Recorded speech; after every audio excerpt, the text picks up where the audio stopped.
Guys, Supriti আড্ডা চ্যানেলে তোমাদের সবাইকে স্বাগত। তো আজকে নিয়ে চলে এসেছে একটা ব্লগ। ব্লগটা হচ্ছে বিয়েবাড়ি নিয়ে। তো আমাদের পাড়াতেই একটা বিয়েবাড়ি আছে। সেই বিয়েবাড়িতে আমি, প্রীতি, টিসা সবাই যাব। এখন প্রীতির বাড়িতে সাজছে, টিসার বাড়িতে সাজছে, আমিও একটু পরে সাজবো, সাজে রেডি হব।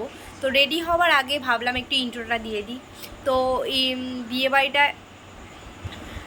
বলে কথা, তো সাজতে তো একটু হবেই। তো সেজে গুজে ওদের সবাইকে নিয়ে বিয়েবাড়িতে গিয়ে একবারে দেখা হচ্ছে।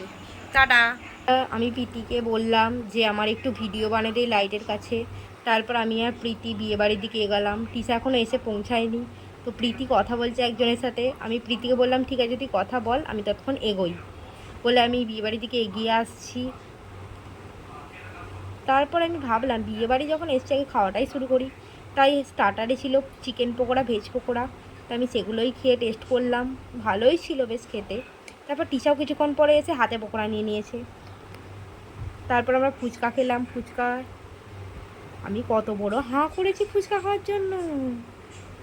প্রীতিও ফুচকা নিল, টিসাকেও ফুচকা দিল, ও ফুচকা খেলো। তারপরে আমরা সবাই মিলে ফুচকা খাওয়া দাওয়া করে বউয়ের কাছে গেলাম দেখা করতে। বউয়ের সাথে বউকে গিয়ে জিজ্ঞাসা করলাম তোমার বিয়ে করার পর এক্সপিরিয়েন্স কেমন। বললো খুব ভালো। তারপর আমরা একটু নাচানাচি করে নিলাম। বিয়েবাড়ি বলে কথা, নাচানাচি না করলে হয়? আর যা সুন্দর সুন্দর গান চলছিল, তাই এই গরমেও আমরা দাঁড়িয়ে থাকতে না পেরে নাচানাচি আরম্ভ করে দিলাম।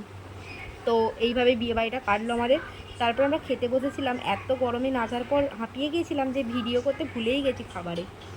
তো তোমাদের যদি ভিডিওটা ভালো লাগে তাহলে লাইক করো, কমেন্ট করো, সাবস্ক্রাইব করো, বন্ধুদের মধ্যে শেয়ার করো, তাহলে আমাদের খুব ভালো লাগবে। টাটা।